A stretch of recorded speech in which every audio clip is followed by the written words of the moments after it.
Keçû xortên Kurd hevdidin ku di qada çand û zimanê Kurdî de hin çalakiyan pêk bînin. Yani kurmancıyı öğren. Levi alfabesi Li kolana Qerenfîla Qizilaya Enqereyê, ji aliyê komek cîvanên Kurd ve komeleya sînemager û televizyongerên Kurd ava bû. her yerden baktık, elimize aldık. Komelê xwe bi Kurtasî ve Tusî Kurd binav dike.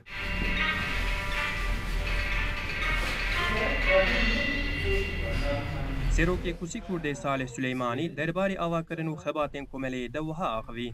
Komeleya sînemager û televizyongerên Kurd ev du meheve bûye. Li Enqerê me wek merkezekî vekir ku em li vê derê hem xebatên sînemaya û televizyongeriya Kurd bi hev re li gel hevalên Kurd bikin. û komeleya me Kurtasî navê danî Kusî Kurd ji ber ku felsefeya Kusî li sînemagerî û televizyongeriya Kurd digire. Sînemagerî û televizyongeriya Kurd jî wek Kusî û hêdî dimeşe. û lêbelê sloganek me heye em dibêjin em ê karên hindik û rindik bikin. Komelê ji bo hînkirina zimanê Kurdî jî xwe wek berpirsiyar dibîne, di komeleyê de dersên kurmancî, zazakî û soranî jî dest pê kiriye. Süleymanî ji bo perwerdehiya zimanê Kurdî jî wiha axivî. Me wek Kusî Kurd çend rojberî niha da zanîn ku em ê li vê derê dersên Kurdî bidin. û lêbelê gelek elakayek mezin hat nîşandan. Heya niha nod û pênc kesan bo dersên Kurdî qeyda xwe kirine.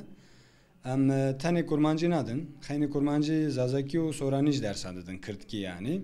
Gelek xandekarên ji her temenî têne komeleyê û dersa zimanê Kurdî hîn dibin. Ez kurmancim ama zil Kurdistanê mezin nebûme ji bo wî hevî kurmanciyam zêde ne baş e. Ez hatim vir ji bo kurmancî çêtir bihelimim, ji bo zimanê xwe çêtir biştexilim. Dernek ez bi xêra hevalê xwe min nas kir. îro hefta kes têm. Ev em hevtîkê ketine vê komelê ez tême ya kurmanciyê ez gelek hêvxweş min ji bo negoya komelê vekirine. Xandekarekî Tirk ji bo hatina komeleyê wiha axivî. Ben Türk'üm. Kürtçe Ez Tirkim. Kurdî qet nizanim. Dema ku ez li Qizilayê digeriyam, min îlana perwerdehiya zimanê Kurdî dît. Ji ber vê ez hatim kursê. Îro hêj roja min ya ewil e.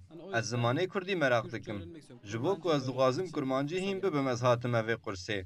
Avakirina komeleya Kusî Kurd gelekî bala çapemeniyan jî kişandiye û komele bûye micaran û çêyan. Kesên ku dixwazin beriya çapemeniya civakê bigihêje komeleyê, bi navê Kusî Kurd dikare bikeve Facebookê. Komeleya Kusî Kurd li benda piştgiriyan e.